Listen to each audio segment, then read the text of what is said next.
Eu me chamo Regiane e no programa Foucault em Foco de hoje debateremos sobre a obra A História da Sexualidade, A Vontade de Saber, escrita pelo filósofo e historiador francês Michel Foucault, publicada em 1976. Foucault viveu entre 1926 e 1984 e possui diversas contribuições, não apenas no campo da filosofia, como também na psicologia, história, literatura e direito, com obras publicadas entre as décadas de 50 e início dos anos 80. Ele tratou de temas relevantes. Uma das questões que nortearam as suas pesquisas era a tentativa de responder sob que condições o humano torna-se sujeito. Nesta obra, Foucault estuda a sexualidade desde a era vitoriana, no século XVII, até o século XX, onde procura explicar como esse conceito se desenvolveu em todo o período, pois as pessoas passaram a ser incentivadas a confessarem suas condutas sexuais, no intuito de se conhecer a verdade sobre o sexo. Ele defende a ideia de que, no mundo ocidental, a identidade das pessoas passa a estar cada vez mais ligada à sua sexualidade. A sua hipótese principal é a de que, ao contrário de ser reprimida, a sexualidade foi estimulada por uma vontade de saber, como parte de estratégias de controle e de poder. Convidadas de hoje, Jeane e Edilane, vão tratar dos tópicos que ele fala a respeito da esterilização do corpo da mulher e a pedagogização do corpo da criança. Jeane, com relação à esterilização do corpo da mulher, o que é que Foucault nos diz? Olá, Regiane. Olá, Edilane. Bem, uma vez que a razão ela foi declarada como domínio masculino, as mulheres, por definição, elas foram excluídas, tá? Nenhum lugar de fala ou de expressão era autorizada. O feminino, ele foi definido apenas pelo corpo, pelo aparelho genital específico, que, de fato, não é só um sexo, né, para a reprodução ou para marcar o assujeitamento social. Quando Foucault discorre sobre os loucos em determinado período, poderia estar falando das mulheres, né? Por volta do século XVI e ainda hoje, em determinados lugares, países, eles desqualificam as mulheres nas lides públicas. Mulheres foram feitas apenas para a reprodução, criar os filhos, da casa e do marido. Às mulheres era negado o direito do prazer, do Sim, sexo, não é isso? Verdade. As mulheres, elas poderiam até sentir o prazer, mas não poderiam demonstrar que estavam sentindo prazer. Então, Edilane, com relação à pedagogização do sexo na criança, o que é que Foucault nos diz?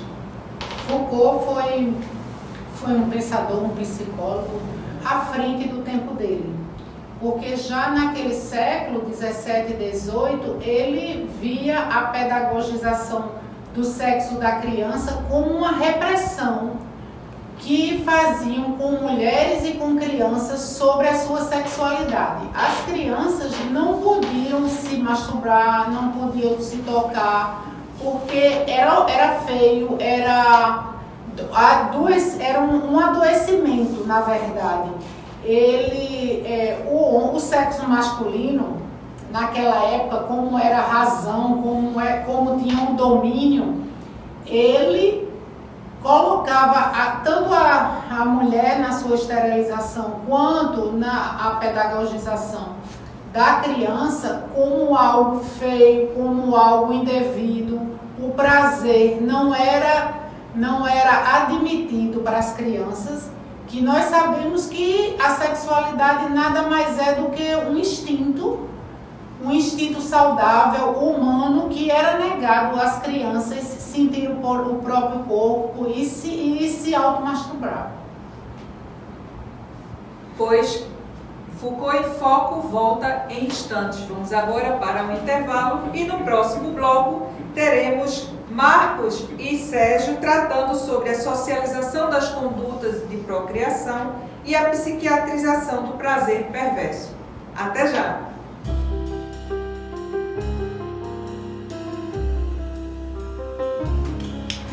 E neste segundo bloco, Foucault em Foco volta com a história da sexualidade, a vontade de saber, No tópico de hoje, vamos falar sobre socialização das condutas de procriação e outros aspectos com Sérgio e em psiquiatrização do prazer perverso com Marcos.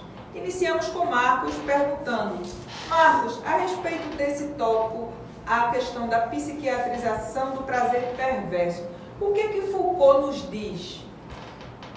É muito interessante nós falarmos de Foucault, porque a filosofia dele traz uma crítica que, mesmo que a sociedade perceba, ela não investe, porque muitas vezes mexe com uma oligarquia, com a elite, que justamente é essa quem tem o saber e quer deter sempre isso.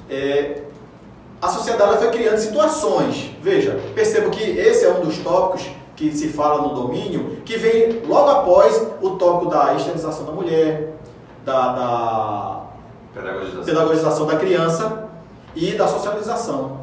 E aí, nesse ponto, o que acontece?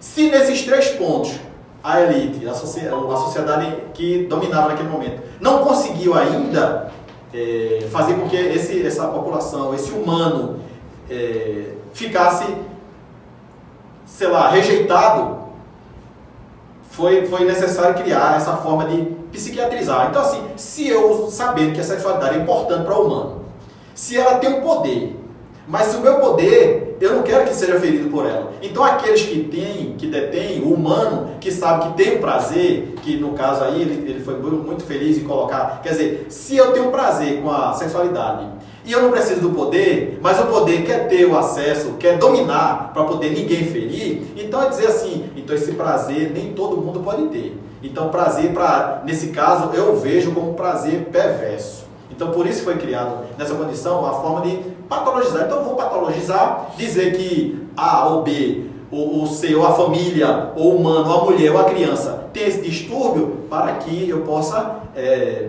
levar a profissionais como psiquiatras, psicólogos, e eles dizem assim, não, ele tem algum problema, vamos medicalizar, porque a gente afasta ele e ele não fere o sistema que seria o poder. Então, pelo que a gente pode compreender, tudo aquilo que não se enquadrava naqueles padrões normativos eram tratados como patológicos. Então, as chamadas anomalias, né? As anomalias, né? Dando continuidade ao tópico domínio, vamos ver com Sérgio a respeito da socialização das condutas de procriação e outros pontos que Foucault nos traz nessa questão. Ótimo, é um tema muito interessante, né? Ele traz 3 aspectos. O aspecto econômico, socialização econômica, por intermédio de incitações ou dos freios, né? Ou você vai para um caminho ou outro, a fecundidade dos casais. Então, o controle com relação à fecundidade dos casais através de medidas fiscais.